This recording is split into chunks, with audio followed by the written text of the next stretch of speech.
Lletres, events, la Corona d'Aragó.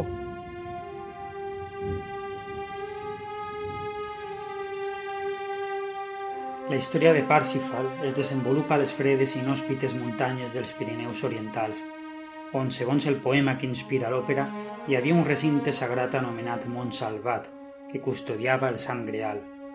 L'Alta Catalunya, convertida en escenari d'una de les òperes més místiques de Wagner, serà justament el començament del monogràfic d'avui, els orígens.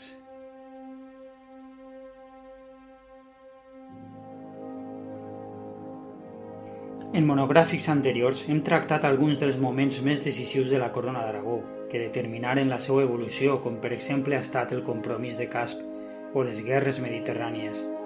Avui ha arribat el moment de remuntar-nos al principi dels temps, de la conformació dels seus estats.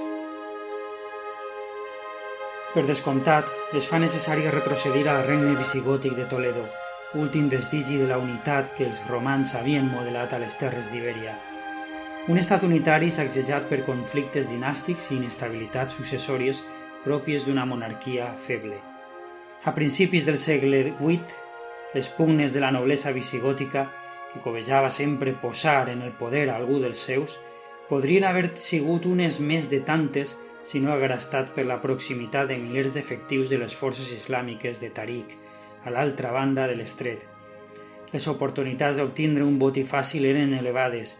Els guerrers d'Alà saltaren de les seues barcasses sense saber que estaven a punt de sumar un nou país al formidable imperi islàmic dels Omeia. Era l'any 711. Ni en la batalla de Guadalete ni en els enfrontaments que li succeïren, la resistència visigoda va aguantar la pressió, tot i la seva superioritat numèrica. És molt probable que el mateix Roderic, el rei usurpador, caiguera en els primers combats. El regne va ensorrar-se en pocs mesos. La noblesa va dividir-se entre els que van morir en aquestes lluites, els que van aprestar-se a negociar i acceptar el nou ordre, i aquells que es refugiaren a les zones de muntanya del nord, on amagar-se primer i resistir després des de les altures i les seues valls amb tot el que tingueren a mà.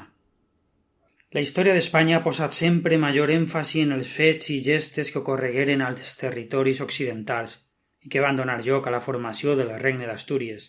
Tanmateix, este monogràfic se centrarà en aquella part més marginada per la historiografia tradicional espanyola, la regió oriental, que serà bressol d'estats que creixeran fins a convertir-se en poderosos regnes i territoris que competiran amb Castella i sense els quals no entendríem la pròpia història d'Espanya. Així, als Pirineus, estos guerrers d'origen visigot es van mesclar amb la població local i ràpidament van fortificar-se en torres i fortificacions on suportar les embrancides de les incursions islàmiques, que no tardarien a arribar. Tanmateix, les expedicions més importants passaren de llarg i tingueren com a objectiu el mateix regne dels francs, que les va repel·lir amb èxit. El que ens importa, però, és que van obligar als francs a aixecar una frontera defensiva.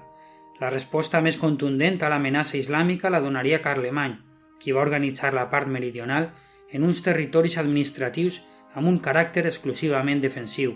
Així van néixer les marques de Gascunya, la de Gòtia, la marca de Tolosa, on entraria Andorra, i la hispànica. Esta política defensiva, l'organització de províncies comandades per marquesos i comtes a les ordres de l'emperador, era l'estratègia habitual enfront als pobles invasors que amenaçaven l'Europa occidental en estos segles. Front als vikings es va crear la marca danesa, just al sud de Jutlàndia. Front als magiars, la marca de Panònia. Front als bretons, la bretona. Front als saxons, la saxona. Territoris matalàs que feien de tap als límits màxims de la seva expansió. Alguns d'estos pobles, per cert, com els bretons o els saxons, no eren invasors, sinó que es defensaven de les agressions dels carolingis. En canvi, altres d'estos pobles sí que podríem dir que eren pròpiament invasors. Europa es veia amenaçada una vegada més per una sèrie de pobles bàrbars que tenien com a propòsit saquejar i rompre violentament en els territoris occidentals. Però mentre Carlemany regnara en la terra, la defensa estava assegurada. Els sarraïns d'Ibèria no passarien. La població local dels Pirineus era diversa: ibers, hispanoromans, bascons i gots. Part d'esta població lluitaria per la seva independència enfront als Omeia i front als carolingis, i altra part quedaria sotmesa a estos, als francs. Així van originar-se tot un seguit de comtats al llarg dels Pirineus i més avall, al sud, després dels primers èxits dels carolingis contra els valís dels Omeia. Rosselló, Cerdanya, Vallespir, Peralada, Conflent, Girona, Empúries, Barcelona, Osona, Sobrarbe, Ribagorça, Aragó i Pamplona, amb una alta proporció de visigots fugits de la zona islàmica. Havia nascut la marca hispànica. Aquesta és una època confusa, fosca per als historiadors. Els noms dels marquesos o governadors d'estos dominis es repeteixen confusament en el temps i es confonen fàcilment amb la llegenda. Una fita important en l'expansió de la marca hispànica va ser la conquista de Barquinona, en l'any 801, a mans del rei d'Aquitània, Lluís el Pietós, fill de Carlemany, aixecant així un nou comtat. El primer comte de Barcelona va ser un tal Vera, que va regnar entre el 801 i el 820. Vera, a qui se li suposa d'estirp visigoda, va ser acusat de traïció per ser partidari i propens a pactar amb els andalusins. Va ser expulsat i substituït per nobles francs, que no mantindrien el poder d'este comtat més que 20 anys. El 840, Sunifred I, comte d'Urgell i Cerdanya, de la noblesa visigoda, que gaudia de la confiança reial, va ser nomenat comte de Barcelona. Però aleshores l'imperi de Carlemany ja havia arribat a la seva fi i amb la seva desintegració el poder dels francs se sentiria cada vegada menys sobre estos comtats, que quedarien abandonats a la seva sort, davant la pressió dels sarraïns. Això els conduiria inevitablement a proclamar la seva independència i a tindre a partir d'ara un desenvolupament propi. El fill de Sunifred, Guifré el Vellós, va ser l'últim comte nomenat pels reis francs. D'ells va rebre en l'any 878 els comtats de Besalú, Girona i Barcelona, que unia Cerdanya i Urgell, rebuts anteriorment. A partir d'ací, els historiadors consideren que Barcelona i els comtats sota el seu poder obtenen la seva independència de facto respecte als reis de França. Guifré realitzaria una política d'ampliació sobre territori andalusí, començant amb la plana de Vic, que era una terra de ningú i que repoblaria i convertiria en el comtat d'Osona. Sorgiria així la casa comtal de Barcelona. La xarxa feudal que abans havia depès dels carolingis ara es posava sota l'autoritat d'un comte català, Guifré, que establiria la seva cort a Barcelona. Per davall seu quedarien els comtes de Pallars, els d'Empúries, els de Rosselló, Conflent i altres. Junt amb el creixement de l'autonomia política d'estos comtats, es fundarien bisbats, monestirs i diòcesis per tot el territori català. Tot i que d'una forma més nominal que efectiva, estos comtes mantingueren la seva fidelitat als nous reis carolingis i, de fet, no acudiren mai a prestar el seu auxili militar quan se'ls convocava per alguna expedició militar contra un governador díscol o contra els normands, com tampoc acudiren a lluitar contra el rei intrus Odó. La frontera amb l'Àndalus havia aproximat a Lleida, governada per Ismail i Ben Mussà, dels Banu Qasi, una família muladí, és a dir, descendent dels visigots islamitzats. Com a resposta a l'amenaça que exercia a Barcelona, esta ciutat va fortificar-se. Guifré ho va veure com una provocació i va efectuar un atac sobre Lleida que va concloure en una gran derrota. Segons les fonts musulmanes, va ser una gran matança, que poc després seria seguida per un atac contra Barcelona. En aquestes lluites, en l'any 897, moria el famós comte català. La transmissió dels seus territoris als seus fills era una evidència de la desaparició del control franc en la zona, ja que corresponia a estos reis nomenar els comtes. Esta transmissió patrimonial de pares a fills es consolidaria en tots els comtats catalans, i no només els que estaven sota l'autoritat directa de Barcelona. Començava també el costum de dividir els dominis dels pares entre tots els fills mascles. Guifré va distribuir els seus comtats entre els seus 4 fills, tot i que sota la preeminència del primogènit, Guifré Borrell. I quan estos tingueren els seus fills, tornarien a transmetre els seus dominis de manera separada, confirmant així la disgregació del patrimoni de Guifré. A Guifré el Vellós no només el considera el creador de Catalunya, sinó també de la llegenda de les 4 barres catalanes. Esta versió apareix nomenada per l'historiador català del segle XVI Pere Antoni Beuter, en la qual se suposa que el mateix emperador Carles el Calb va pintar amb la sang de Guifré, ferit en combat, 4 franges sobre el seu escut daurat. Avui dia sabem que la primera vegada que se va emprar este escut no va ser fins a Ramon Berenguer III. Malgrat les incursions sarraïnes, l'expansió catalana va superar el Llobregat i va apuntar cap a Tarragona i l'Ebre. El nucli de Barcelona, Girona i Osona va reconstituir-se amb Ramon Berenguer I, fill de Berenguer Ramon I. El poder comtal va sofrir un període de debilitat i retrocés amb la mort de Ramon Borrell, cosa que va succeir en l'any 1017. La seva muller, Ermessenda de Carcassona, va prendre el bastó del comandament comtal durant la minoria d'edat del seu fill, Berenguer Ramon. Però un colp va succeir això, ella va continuar al poder compartint-lo amb el seu fill. Ermessenda va passar a la història pel seu caràcter fort, que va imposar a la dels nobles vassalls de Barcelona. Però la seva política passiva en la frontera i la seva condició de dona van fer que esta noblesa s'enfrontara al poder comtal i aspirara a convertir-se en senyors feudals sobirans. La política pacifista de Berenguer Ramon el Corbat no va millorar les tensions, ja que estos senyors del Penedès veien la guerra i les incursions com l'única possibilitat d'enriquir-se. A més, va disposar ordres per alliberar els pagesos de la seva subjugació a estos senyors de frontera. Fins i tot, governadors de castells, els veguers d'estes zones, van desafiar el poder del comte constituint-se com a senyors feudals amb plens drets. Això va desembocar en la formació d'un bàndol nobiliari de barons joves contraris a acatar la potestas comtal, és a dir, l'autoritat del comte de Barcelona i la seva capacitat d'administrar justícia al Penedès, per ser un territori sota la seva jurisdicció. Berenguer Ramon va ser un comte que va viatjar molt, fins i tot va visitar Roma, també Castella i Navarra, per establir aliances i pactes. Va morir prompte, abans que la seva mare, Ermessenda, i com era costum va dividir els dominis entre els seus fills. Però la comtessa mare va detindre la fragmentació a temps aprofitant la minoria d'edat dels seus nets i va continuar governant amb l'ajut dels seus fidels, entre els quals estava el famós bisbe Oliva de Vic. Com era d'esperar, els joves senyors de la frontera continuaren desafiant i prescindint de la potestas comtal. La situació continuaria durant la minoria d'edat de Ramon Berenguer I. Els nobles del Penedès s'oposaven a tota política de pau amb l'islam, beneficiosa per als comerciants de Barcelona i lucrativa per al mateix comtat, ja que es cobraven tributs a les taifes musulmanes. I tampoc no els agradava gens ni mica que Barcelona donara privilegis de franquesa als pagesos de les seues terres.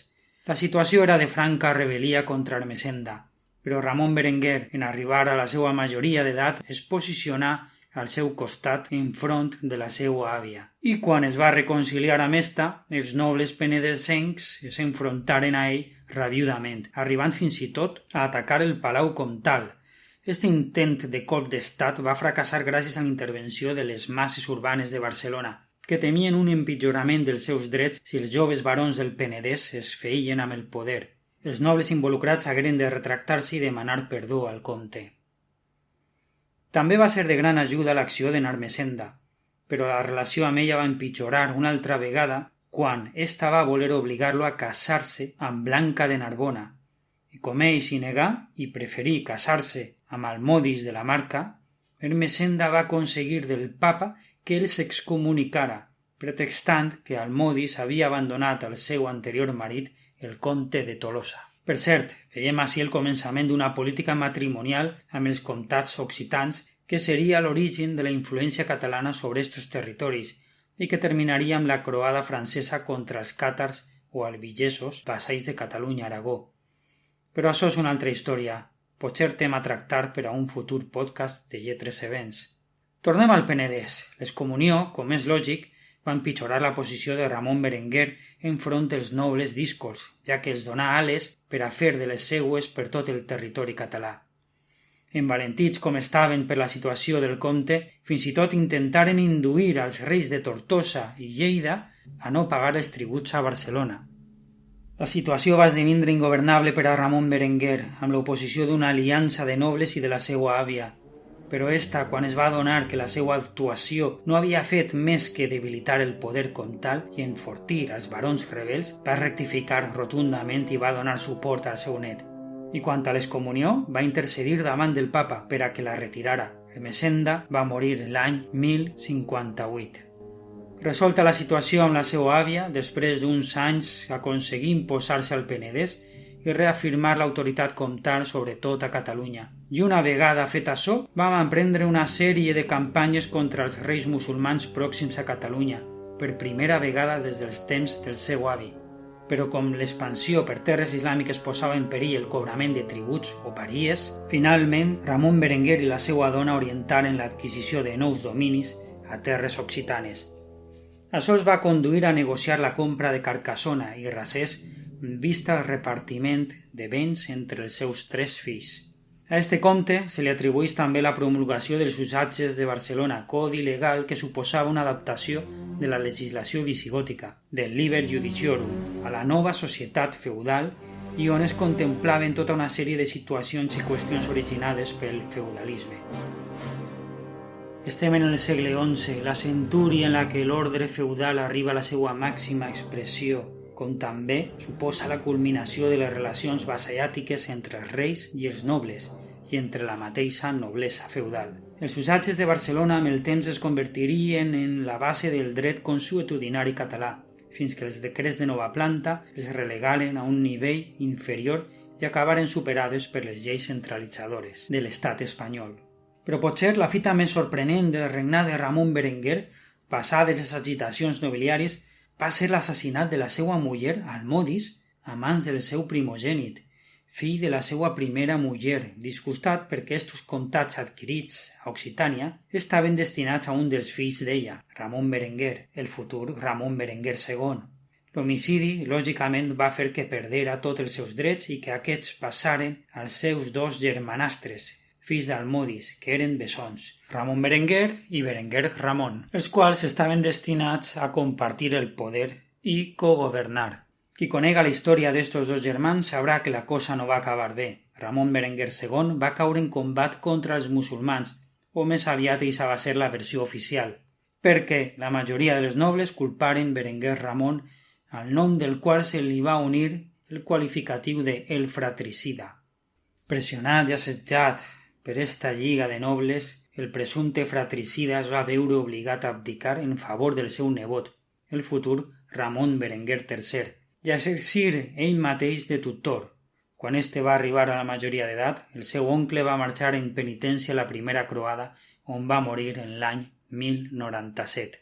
Tot i que emprat els termes de català i Catalunya, no seria fins a Ramon Berenguer III quan es deixaren per escrit aquestes paraules. Concretament va ser de mans dels pisans qui escrigueren en una crònica unes referències a este comte, en la qual s'esmentava que era dux catalanensis, rector catalanicus hostes, catalanicus eros, Christicolas catalanensesque, entre altres referències on es constata també les paraules catalanensis i Catalània.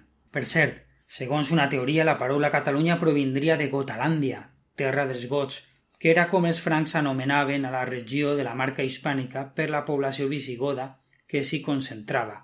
És una teoria controvertida i n'hi ha més. Gotoalàndia, en referència al poble bàrbar dels alans.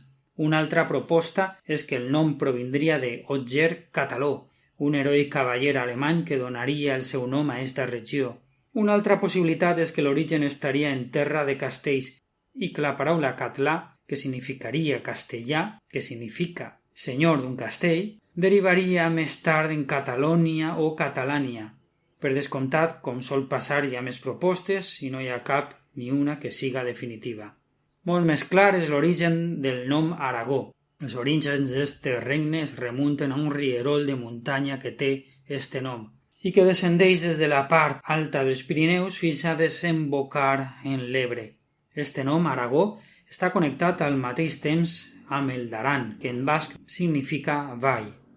En qualsevol cas, va ser este xicotet riu el qui donaria nom al que més tard seria un regne. En un principi tingué condició de comtat dins del conjunt de territoris de la Marca Carolíngia. La seva seu s'establiria a la ciutat de Jaca, molt abans de guanyar Osca als musulmans. Feia frontera a l'est amb Sobrarbe, el famós cim de Monte Perdido està en el límit septentrional d'este territori. I més a l'est vindria un altre comtat, Ribagorça, on està el Picaneto, i que fa frontera amb els Pallars catalans. El naixement d'este nou regne en l'any 1035 està unit a la mort de Sanç el Major de Navarra, que va regnar sobre una gran extensió de terres als dos costats dels Pirineus. L'acció política expansionista d'este rei havia posat sota la seva autoritat els comtats d'Aragó, Sobrarbe i Ribagorça, com també van caure sota el seu domini Castella i Lleó. El seu testament va organitzar el repartiment entre els seus 5 fills barons. Navarra per al primogènit, Castella i Lleó al segon. Al tercer i al quart fill va reservar els comtats de Sobrarbe i Ribagorça i al seu fill bastard Ramir va destinar el càrrec de batge d'Aragó. En pocs anys s'apoderaria de Sobrarbe i Ribagorça, que annexionaria Aragó, i es proclamaria rei. La casa de Ramir regnaria a Aragó durant quasi 100 anys més i s'encarregaria de la seva expansió territorial, fins que Aragó va caure en mans del Casal de Barcelona. Ramir moriria per culpa d'una sageta sarraïna durant les operacions ofensives contra Osca. El succeiria Pere I, que comandaria l'assalt final i la seva presa. Este incipient regne, per la seva situació embotida entre territoris més forts i pròspers, va quedar sempre a l'expectativa d'obtindre les aliances i les unions que li permeteren lluitar amb tranquil·litat contra l'emirat musulmà de Saragossa, però també recorreria de vegades a l'aliança amb els moros per a lluitar contra Castella. En una ocasió, Ramir va aconseguir una aliança amb el comte de Barcelona per atacar Barbastre. Era l'any 1064.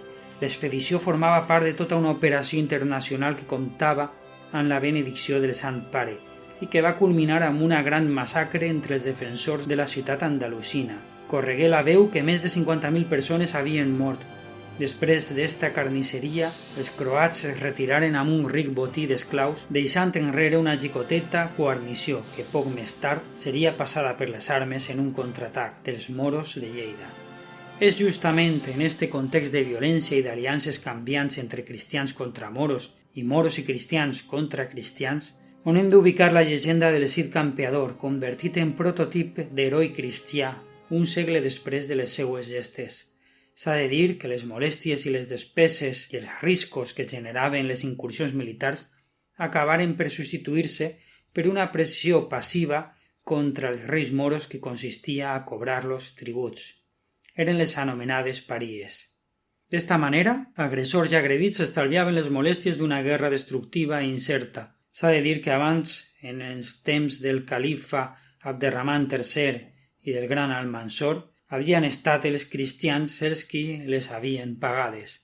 Ara, ben entrat el segle XI, l'or fluïa de l'Àndalus cap als regnes cristians del nord. L'enriquiment constant d'estos regnes comportava un compromís de protegir les taifes tributàries, però tenien un fort impacte empobridor sobre estes, mentre que els estats cristians s'enriquien. A Rodrigo Díaz de Vivar se l'acusà justament d'apropiar-se del pagament d'estos tributs, cobrats a la taifa de Sevilla, cosa que faria que perdera la confiança del rei de Castella. Des d'aleshores es dedicaria a llogar les seues llances com a capitost mercenari, principalment en benefici del rei moro de Saragossa. Tanmateix, el Cid dels romans va sorgir al llarg dels segles com un cavaller de perfecta virtut, mostrant poca similitud amb el Roderic de les fonts històriques. Regressem ara a Aragó. Cap a l'any 1134, poc abans de la mort d'Alfons I, el regne va entrar en un període crític, ja que a punt de morir el rei no tenia descendents. Per això, en el seu testament, va establir que les seues possessions foren repartides a parts iguals entre 3 ordes militars. La noblesa, disconforme amb esta solució, va acudir al germà d'Alfons, Ramir el Monjo, perquè fera alguna cosa. Quan diguem monjo, ho hem d'entendre literalment. La seva vocació religiosa era tan gran que havia pres els hàbits, però convençut per la noblesa aragonesa que les coses no podien quedar així, va abandonar els vots per assumir el regne i contraure matrimoni. Este enllaç va portar el naixement de la petita Peronella. La missió de Ramir el monjo estava a punt de concloure. Només calia trobar-li a la seva menudeta un matrimoni adient a l'altura del regne d'Aragó. Tenia un any, Peronella, quan en l'any 1137 se la va prometre en matrimoni al comte de Barcelona, Ramon Berenguer IV, de 24 anys. Els acords matrimonials se signaren a Barbastre i suposaven la resolució definitiva del problema successori. La xiqueta va ser portada a Barcelona per a la seva educació. L'acord establia que ella seria reina d'Aragó, mentre que el seu marit només seria considerat príncep d'este regne. El mateix Ramon Berenguer va rebutjar el títol reial. Així tot, la unió va ser irrevocable.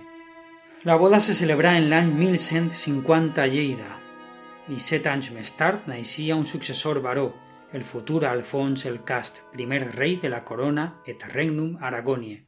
Naixia la corona d'Aragó.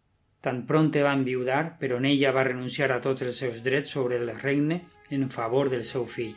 És curiós que per primera vegada la dinastia catalana de Barcelona renunciava al seu nom en honor a Alfons I el Batallador. Des d'aleshores, esta nissaga de monarques heretaria el títol de rei d'Aragó i comte de Barcelona.